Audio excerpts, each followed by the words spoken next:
Egypt was one of the earliest of the great civilizations which arose independently on Earth 5,000 years ago.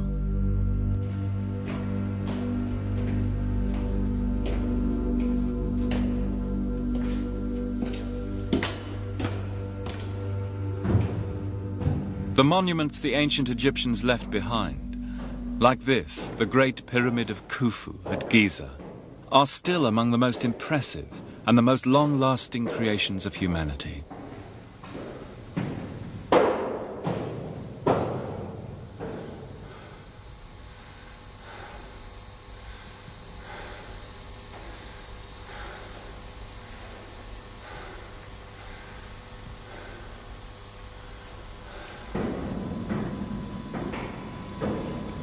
In the pyramid are enshrined some of the central concerns of their culture, concerns shared by all civilizations, even by the modern West. But no civilization held them for longer or more tenaciously than the ancient Egyptians. Over the last 20 years, we in the Western world have become painfully aware of how our well-being is inextricably bound up with that of nature. And that understanding has given us a fresh insight into the psychology of Egyptian civilization, their attitude to religious cult, to rulership, to the afterlife, and to the idea of the unchanging stability of the cosmos. And what more dramatic illustration can there be in the whole world than the Great Pyramid, and this room in particular, of the human yearning for immutability, for the human concern for life after death. And the fact that this place has the power to move us so much after so many millennia, whatever culture we come from, is a testimony surely not only to its grandeur of conception and execution, marvelous as that is, but also to the fact that we still share the impulse which lies behind it. And in that sense, we of the late 20th century, for all our modernity, are still Bronze Age people.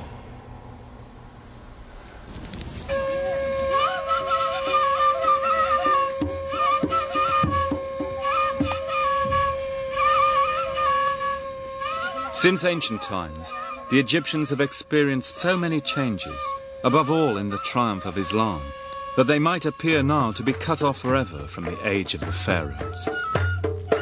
But perhaps there is a deeper sense in which a society's ideals are passed on, a habit of civilization.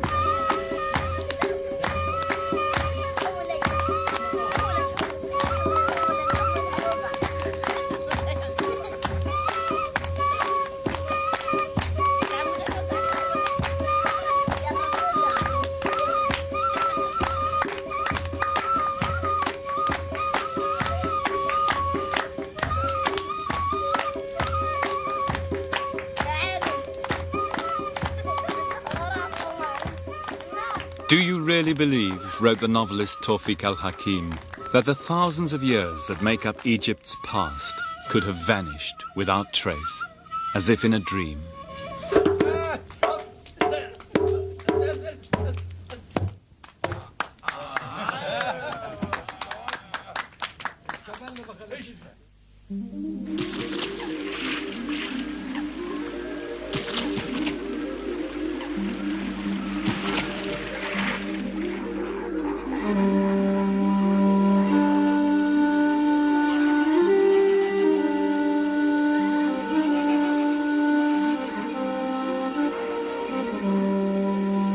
The Nile, said the great Arab traveller Ibn Battuta, surpasses all the rivers of the world in sweetness of taste, in length of course and utility. The civilization of Egypt, like those of Iraq, India and China, drew its life from a river. But this was a country like no other. Running for 600 miles between dunes and cliffs, a narrow ribbon of blue water and green fields, on average only 6 miles wide. This geography shaped the civilization. Where the spirit of Iraq was pessimistic, here when the Nile flooded each year, as the ancients said, the fields laugh, men's faces light up, and God rejoices in his heart.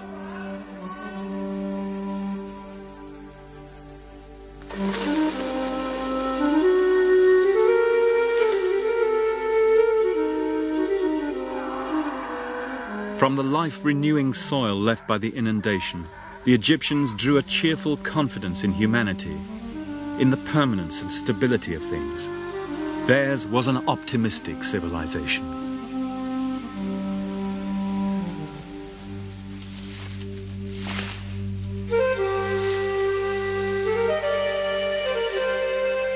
Their civilization grew out of a long prehistory of culture in the Nile Valley, the coming together of many small egalitarian farming communities. Communities sustained as today by hard-working peasantry, tilling the soil, creating an elaborate filigree of ditches and dikes to capture the annual flood.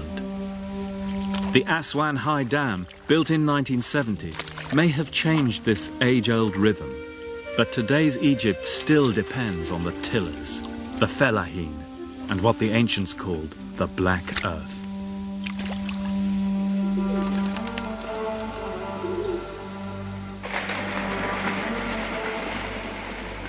Not long before 3000 BC, these local cultures were unified into a single state, the first in history.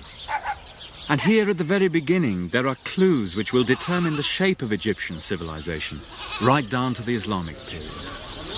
Our search begins in an obscure little village in Upper Egypt called Qom el Ahmar, the Red Mound.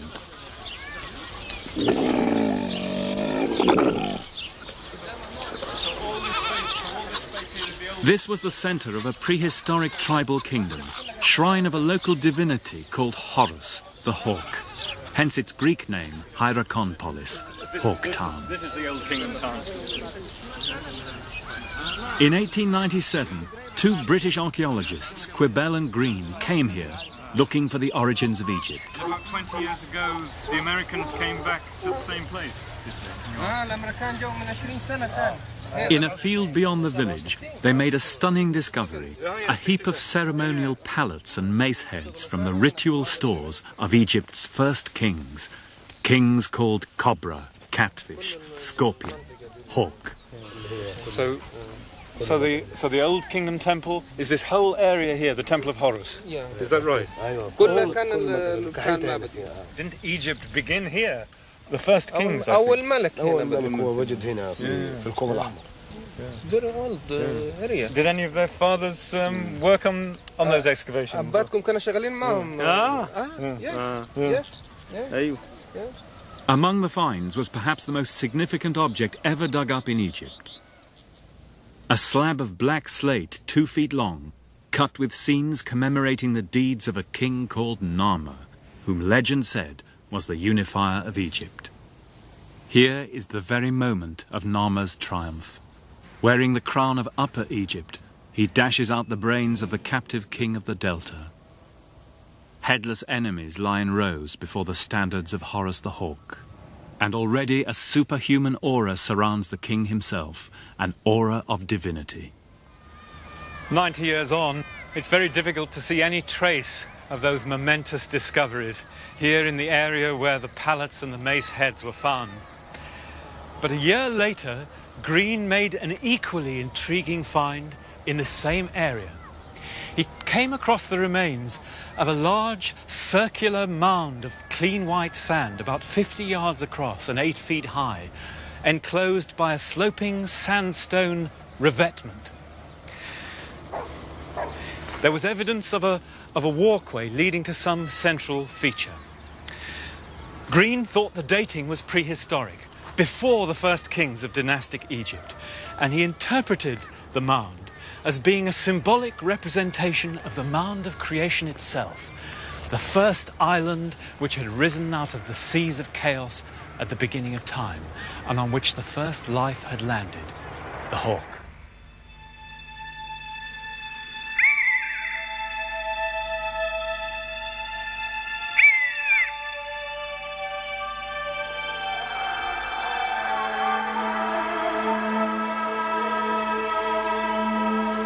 The divine kingship of Horus would last as long as ancient Egypt itself. Here in the great temple at Edfu, that same creation myth would be expounded in loving detail for colonial Greek overlords, nearly 3 millennia after Nama's day. It was at the heart of the Egyptian conception of civilization. Every Egyptian temple, then, was a symbolic representation of that original mound of creation, with that simple reed shrine surrounding the perch on which the hawk had landed, which was created at Hierakonpolis. And no matter how big the temples became in later ages, the Holy of Holies was still that simple reed shrine, depicted here at Edfu 3,000 years later. You can make out the line of reeds surrounding the chamber in which the image of the hawk was kept. The temple was not only, though, a depiction of the first place, but of the first time, the time when the pattern of a stable society was handed down to humankind, of kingship, law, religion, and ritual, a pattern which it was believed would suffice for eternity as long as the rituals were correctly performed. The universe then and civil society were conceived of as static. Progress, change, new questions, new answers were not required because they were not needed.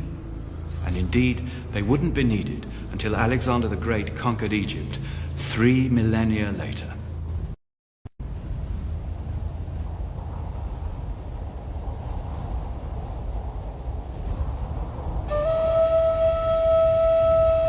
For the Egyptians, then, divine kingship was the guarantee of a stable cosmos.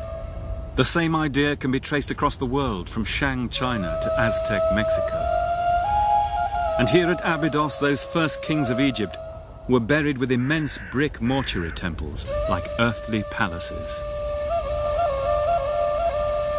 And so the key themes of Egyptian history were laid down.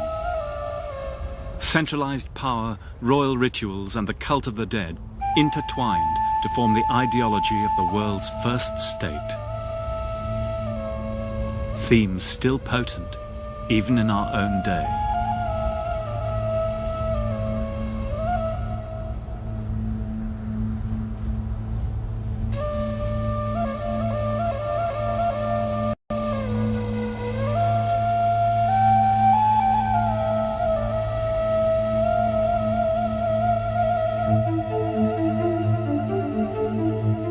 Moving northwards along the Nile, the narrow valley meets the green expanse of the delta. At this strategic point, close by today's capital, Cairo, the Horus kings built their royal city, Memphis. On the sandstone escarpment above the floodplain is the great funeral complex of the Third Dynasty kings. Here at Saqqara, the mud brick architecture of Abydos was turned into stone.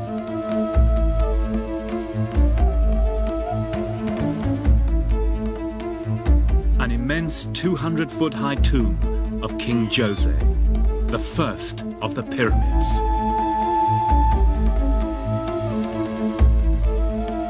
In a handful of generations around 2500 BC, a series of gifted kings, Huni, Senefru, Khufu, Khafre, building bigger and bigger as each seems to try to outdo his predecessor, created the greatest series of funeral monuments the world has ever seen.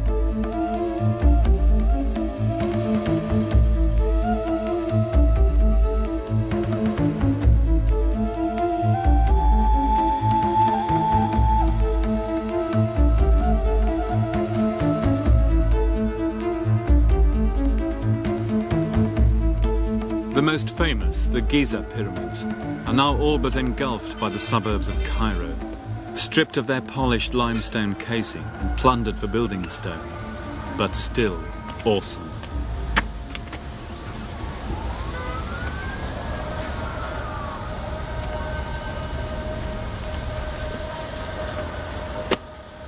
There are many myths surrounding the building of the pyramids. The Hollywood epic version had slave gangs whipped along by tyrannical masters. But Egypt was not a slave society. The mass of the workforce was not enslaved. In a long reign, it was perfectly possible for a government to mobilize huge-scale state employment to build such monuments, using the workforce in the wet season when the Nile flood left idle hands.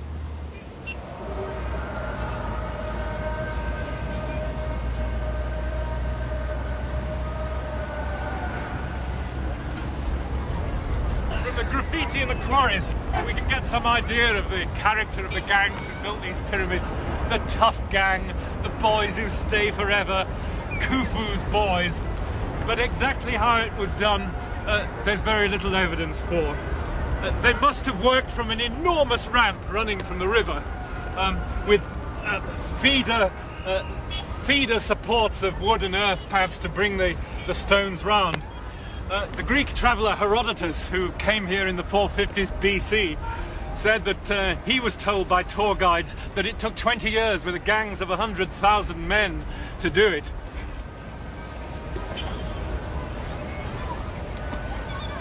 The ancient Greeks, with typical cockiness, called them pyramids after the triangular cakes they knew back home. We can see them now in the light of the artificial mountains built by other cultures, Babylonians, Maya and Aztec. For all civilizations have sought validation for their power over the masses by creating great public symbols. But more than that, the dead king is now a manifestation of the sun god himself.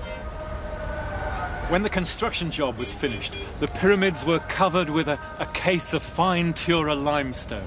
And although most of that has disappeared over the centuries, you can see over there on Khephrun's pyramid, the top coating is still there. That's what they looked like. But what were they for? They were tombs, but what did the shape mean? Well, the pyramid clearly was what it seems to be, a staircase on which the king's spirit could ascend to heaven and then go back to his tomb. And what we're looking at over here is an image of the rays of the sun god coming down to earth.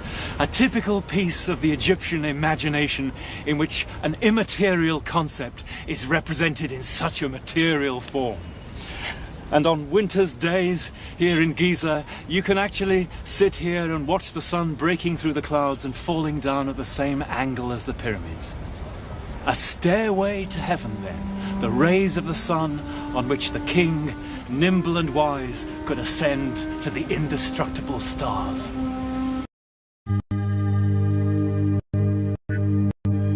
The Egyptians created the world's first unified state. In modern terms, it was a provider state, providing a basic standard of living to all its people through control of irrigation, in return for enormous surpluses to be spent on tombs, temples and palaces. Through these great buildings, it expressed its ideologies of power, its belief in the indivisibility of divine and earthly rule, in the need for a stable cosmos.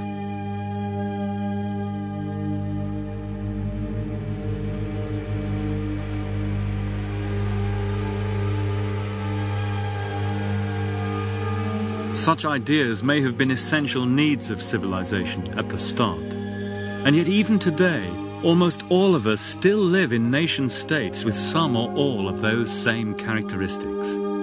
Our thinking is still shaped by their religious and social myths, and especially by the myth of the great ruler, king or god. For it was in his name in the Bronze Age that the many surrendered power to the few, to live in the condition in which most of the people of the planet still live today.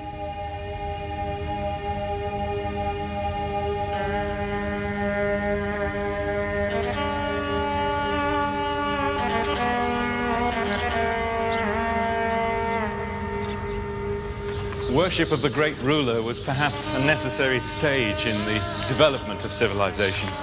But even now, in the TV age, kings and presidents and popes use the vast array of visual aids invented here and which we see all around us to boost their authority. And do we not still engage in ruler worship ourselves whenever we cheer a presidential motorcade as it sweeps by, or celebrate the jubilee of the Queen of England as she passes escorted by beefeaters in 16th century costume, or watch musketeers give an antiquated salute on the White House lawn? Perhaps then we are only just emerging from the spell of the Bronze Age revolution which created civilization and shaped our ways of thinking. In the long term in history, we are perhaps still too close to them to see ourselves as we really are.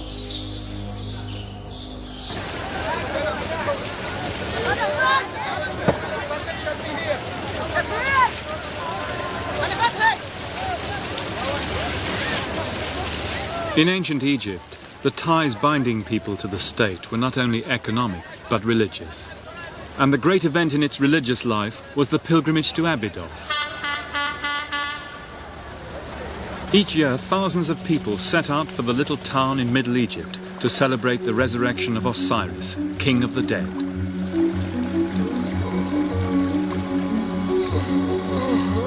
The pilgrimage provided a focus for the feelings of ordinary Egyptians, and rather like Hindus today at Benares or Shia Muslims at Kerbala, many asked to be brought to Abydos for burial.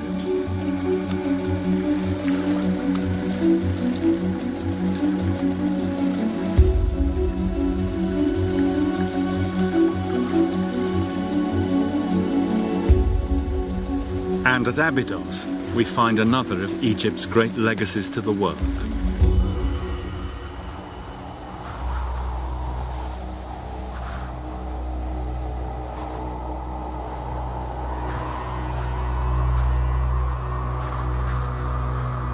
It's still a haunting place, cradled in an immense curve of the western cliffs, the realm of the dead. A holy place since prehistory.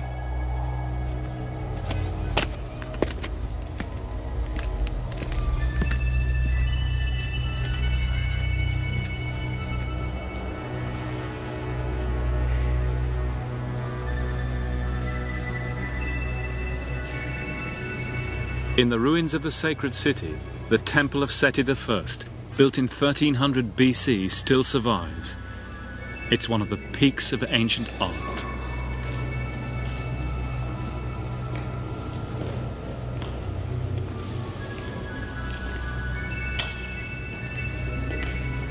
Moving from daylight into its darkened inner sanctum, the visitor has an uncanny intimation of a still active residue of spiritual power.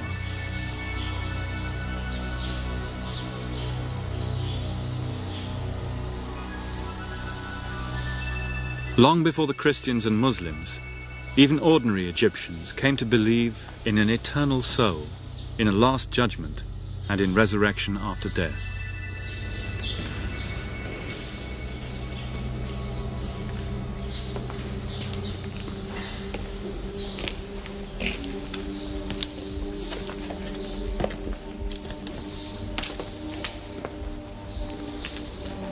These great conceptions were acted out in a public passion play at Abydos, and are depicted on the temple walls here as a rite of passage for King Seti himself. Here too are many motifs familiar to Christians, especially the role of the Divine Mother, Isis. Here Isis is caressing Seti on her knee, and she says to him, "You're my son, come out of me. I have nourished you that you may be lord of the two lands. I have made your body strong in victory against all the enemies who may come against you. Your Majesty is King of eternity, a falcon abiding forever." And here's Isis giving the breath of life to Seti, and above her, her words are, "You have made your mansion, your temple, to magnify our nature, and adorned it with all kinds of excellent stonework. And your reward for this will be the lifespan of the sky, or as long as Abydos shall exist." At first sight, these gestures and actions may seem rather archaic and bizarre. But if you just step back a little and think, for example, what a Muslim or a Buddhist or even a Protestant would make of seeing for the first time a solemn Roman Catholic Mass, then a lot of those tender gestures, which are so familiar to Christians, would lose their meaning. In all religions in the world, simple and often strange gestures can carry profound truths. And it was just the same in Egyptian religion, which certainly did not lack ethical content. But the key to understanding the function of this great building lies in these little chapels just at the end of this room. In this inner shrine is the climax to the whole ritual. It's concerned with the installation of King Seti, not only as Osiris's heir as a living king, but with his union with Osiris after death. And here, Isis and Horus perform rituals for him, and Seti is now dead and deified. Here he's represented as a mummy in a white wrap. And over there on the far wall, blackened by smoke and age, Seti, restored to the colours of living flesh and blood, comes into the presence of Osiris, where he will become one, resurrected himself, with the resurrected King of the Dead. So the simple and strange gestures reveal a simple yet profound message. A belief in righteousness on earth, in the Last Judgment, in eternal life, though not in damnation, which had no place in the Egyptians' optimistic view of things. But these ideas would play a key role in the later development of Christianity and of Islam. Out in the desert at Abydos, millions of broken pots still lie where the ancient pilgrims left them as offerings to their god. For them, the wind roaring down the great gorge in the western cliffs was the sound of the spirits of the dead, whose annual pilgrimage to Osiris, they believed, would continue as long as Abydos exists.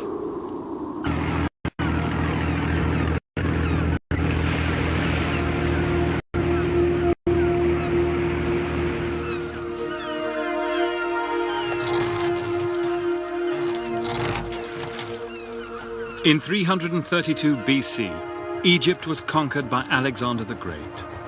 And then Egyptian civilization turned away from its immemorial roots towards the sea and a wider world.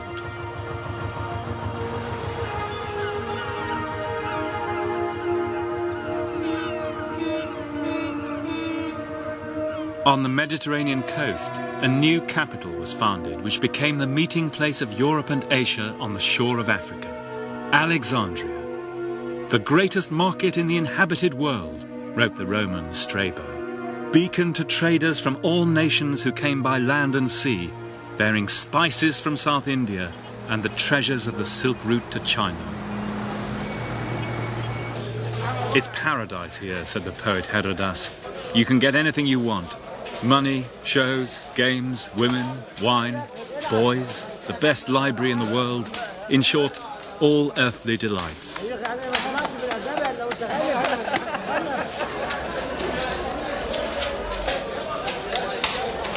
Like 20s New York, Hellenistic Alexandria was a land of opportunities whose streets were paved with gold. It drew immigrants of all kinds. Bankers, clerks, engineers, poets, even religious dropouts.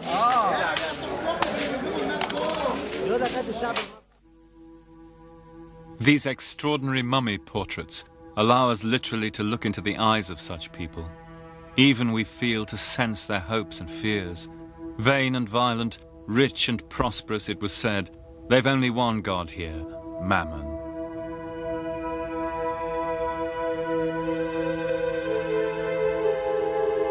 Our good life in Alexandria was brief, wrote the poet Cavafi. But how potent were the perfumes, how splendid the bed on which we lay, and to what sensual delight we gave our bodies.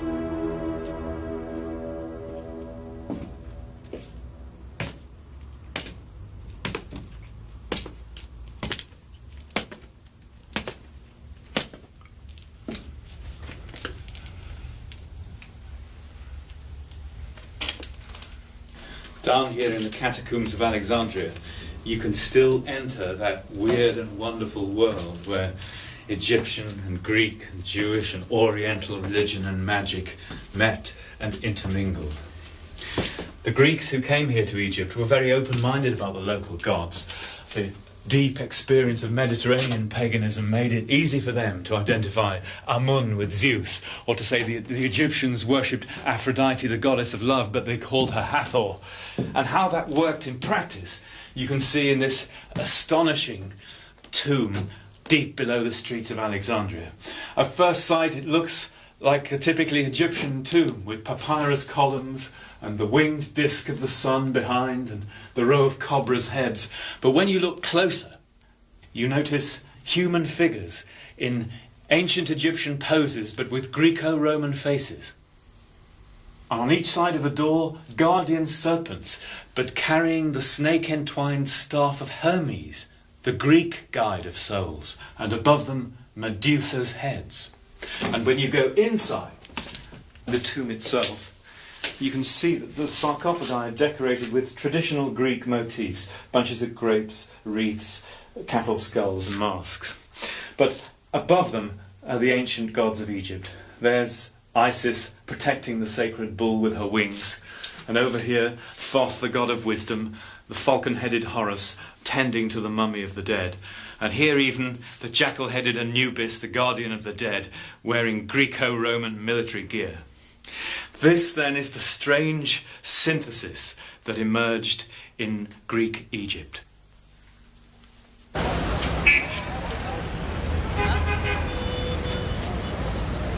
It was said that Alexander had hoped to create a new world order based on his multiracial ideal of brotherhood among nations. But with hindsight, ironically, we can see that his Hellenistic empire actually laid the cultural foundations of Islam. When he died in Babylon, aged 32, Alexander's body was brought back for burial in a lavish tomb in Alexandria. It's never been found, but the clues point to this tiny mosque in the heart of the old city.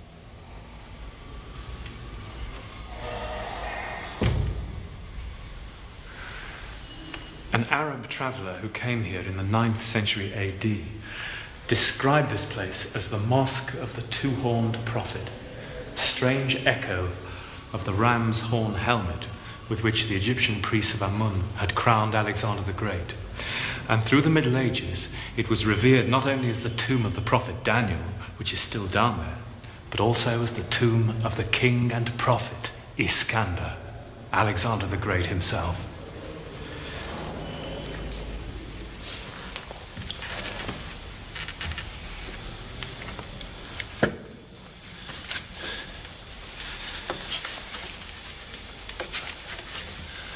Tunnels and cellars that fan out from underneath this mosque have never been explored properly.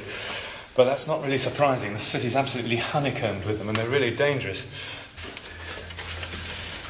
There's a great Alexandrian story of the fat bride who, on her wedding procession, fell through a hole in the street and disappeared, and despite the best efforts of the guests, she was never seen again.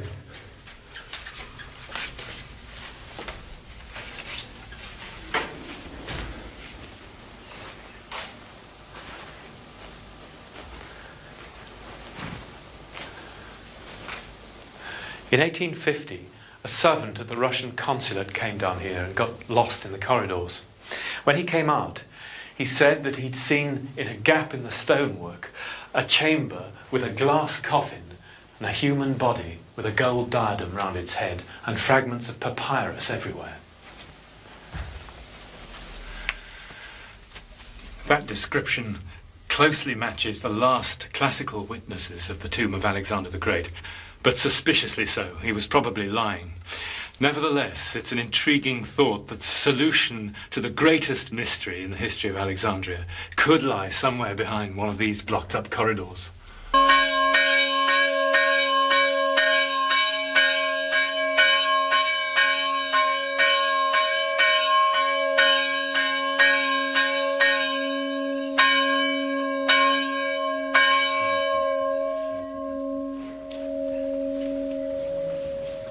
It's 3 a.m. in the remote monastery of St. Paul, near the Red Sea.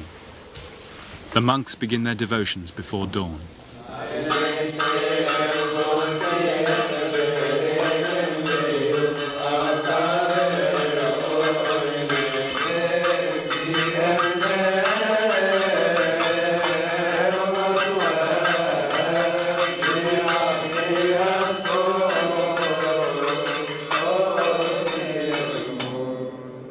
These are Christian Copts. Their name means Egyptians, and their language and music contain survivals from pharaonic times. Their culture goes back to the early centuries AD, when Egypt became part of a Christian Roman Empire.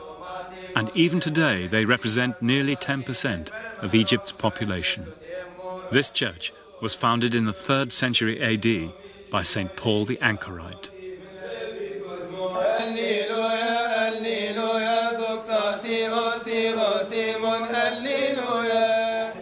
And with the Christians, we come to the second great foreign transformation of the native culture of the Nile Valley. In late Roman Egypt, an upheaval began as momentous as any political revolution. A change in the psyche of Near Eastern culture, which has helped shape the Western mind ever since. A vision of life which believed in withdrawal from the world. Monasticism.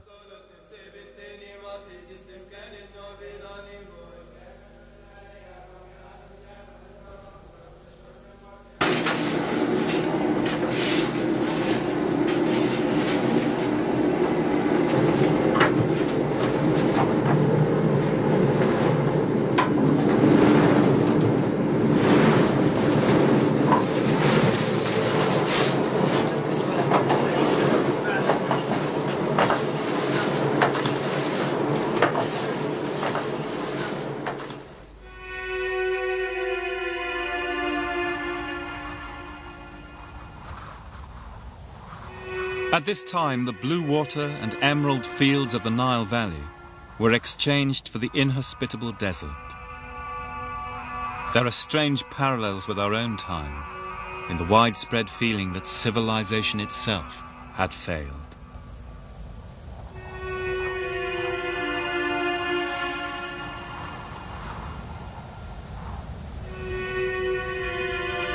Better cities may arise one day, said the Egyptian philosopher Plotinus. Our children, though conceived in a sinful age, may build better than their fathers.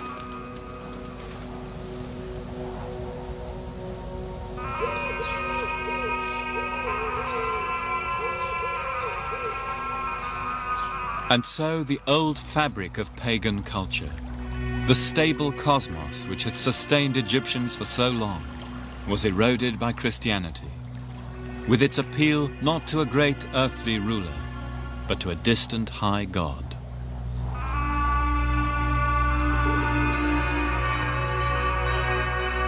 This was a time, said one, when we realized how insecure the human condition is.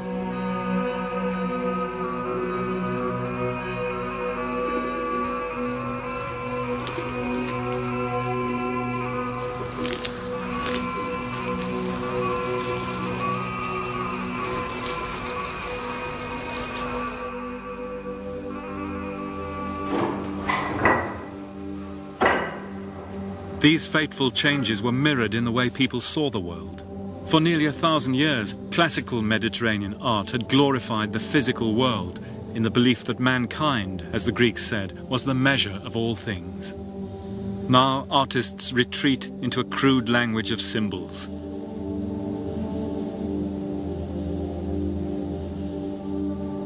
To us, in the age of Freud and Jung, it looks like a failure of nerve, a loss of faith in the material world, perhaps even deeper psychic trauma. Everything has gone, said Cyprian. Honesty, friendship, skill in the arts, standards in morals. This vast and wonderful world is heading for destruction.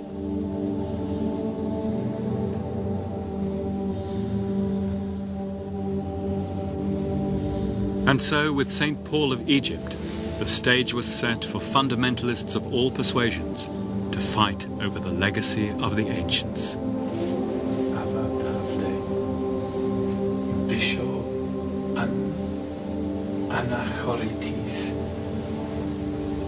chief of the Anchorites, born in the city of Alexandria, AD 228, died AD 343.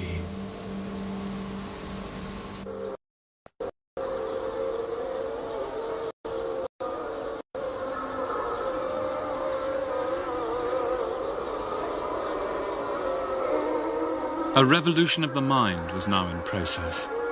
And out of this crisis, a new religion would emerge as the dominant culture of the whole region.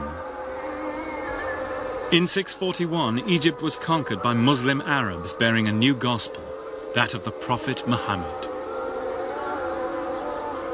And here in Edfu, the town of Horus, ordinary Egyptian people in their mud brick slums around the temple soon began to abandon the uncertainties of the past for the certainties of a single God, Islam. And so, here in Edfu, in Upper Egypt, as throughout the Mediterranean and Near Eastern worlds, the Christians and the Muslims were the inheritors of the ancients. And their belief in a single God, which the muezzins are chanting now from their minarets, developed out of a tendency long apparent in the ancient world. For the Catholic papacy, the Muslim caliphate, the Orthodox churches of the Greeks and Syrians and Copts all stem from the attempt of men to rule their fellow men and women under a distant, high and all-powerful God. And the effects of that tremendous revolution at the end of the late antique world still shape our lives today. The last Greek religious papyrus from 7th century Egypt sets the seal on that revolution. For it gives in Greek the very words we can hear around us now. In the name of God, the merciful and the compassionate, there is one God and one God alone. And it goes on in Greek, Mahmed apostolos Diou. Muhammad is the apostle of God. With that, to all intents and purposes, the world of the ancient Egyptians had passed.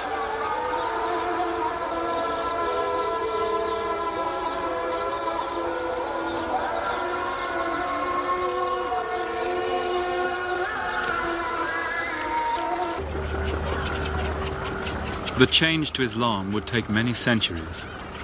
And out in the countryside, especially in Upper Egypt, the deeper layers of the past are still visible today. It's the eve of the full moon in mid-March, heralding the onset of the heat of summer. And at this time, tens of thousands of people come in from the countryside to descend on the little town of Luxor for a great annual festival.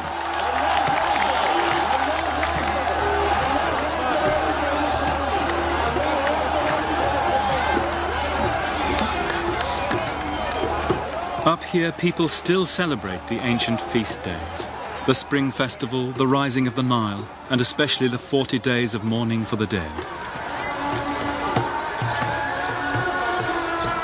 But this is the biggest. It's a Muslim festival for an Islamic saint, but it takes place at a mosque inside one of the great pagan temples of ancient Egypt. The Coptic Christians take part too, for they also once had a church inside the temple.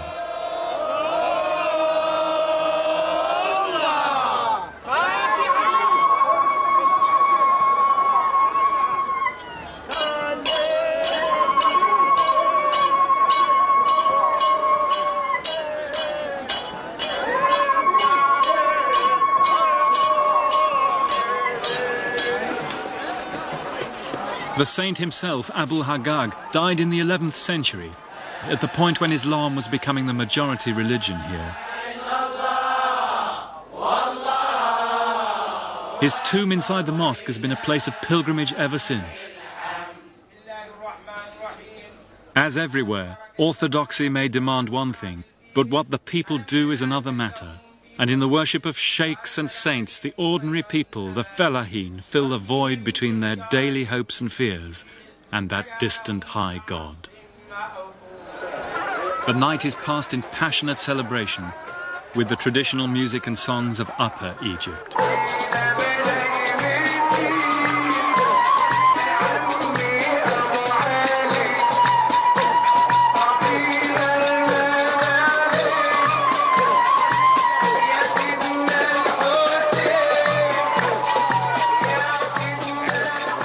The two lands may have been united 5,000 years ago, but the south is still a distinct country, and tonight a man from the Delta would be a complete stranger here.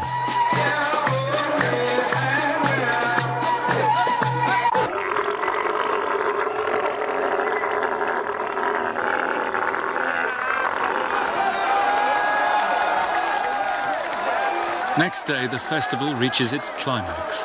The living descendants of the saint lead a huge procession around the ancient temple and its mosque, bearing representations of the coffins of Hagag and his sons.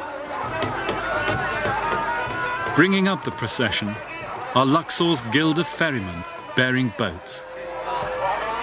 They're on trucks these days, but nonetheless the ferrymen are discharging their traditional duty, just as their ancestors did thousands of years ago, when around the streets of ancient Luxor they bore the boat of the sun god Amun.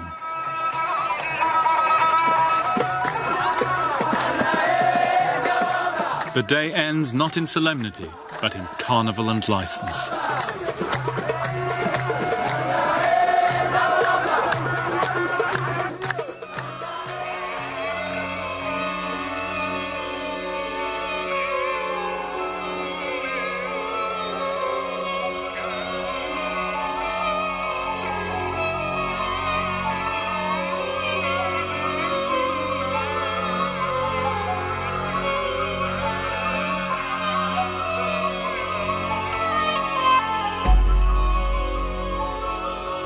The ancient legacy also survived in the city. Cairo, the mother of cities, as Ibn Battuta said. Its numberless buildings peerless in their beauty and splendor.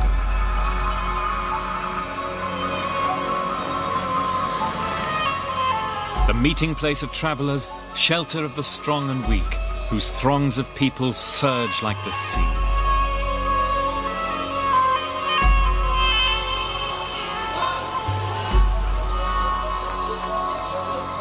Founded in sight of the ancient capital Memphis and the pyramids of Giza and Saqqara, Cairo has long been the cultural capital of Arab Islam.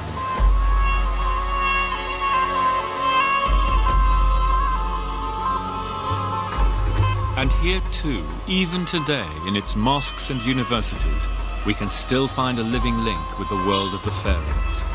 A civilization conservative in character, like its ancient predecessor.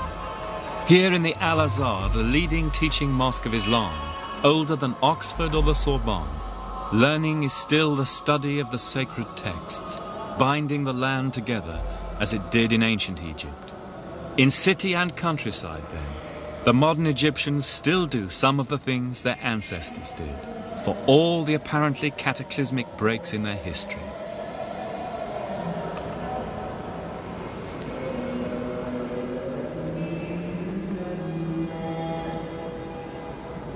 Now here in Cairo in the late 14th century, those questions were examined by the greatest of all Islamic historians, Ibn Khaldun.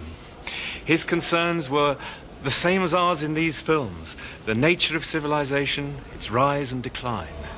He considered that settled, cooperative human life was the goal of civilization, that it went in cycles of growth and decay, like all forms of life.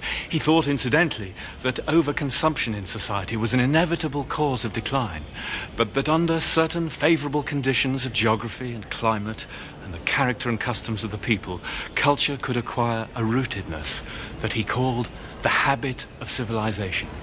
And in all history, Egypt was perhaps the best example of that habit. The pharaohs, he points out, had political power for 3,000 years. They were followed by the Greeks and the Romans, and then the legacy taken on by Islam. So the habit of civilization was continuous here. Nowhere else in the world was it more firmly rooted. And that perhaps explains Egypt's continuing cultural leadership in the Islamic world today. At the beginning lay the early Egyptian state, the first comprehensive attempt in human history to satisfy the needs of men and women to live together in an ordered state with a degree of happiness and material well-being. And so far, it's been one of the most successful.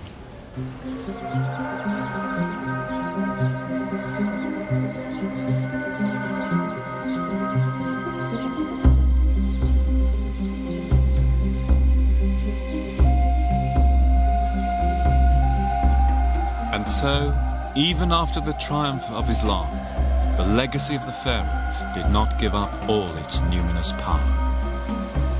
And it has not yet.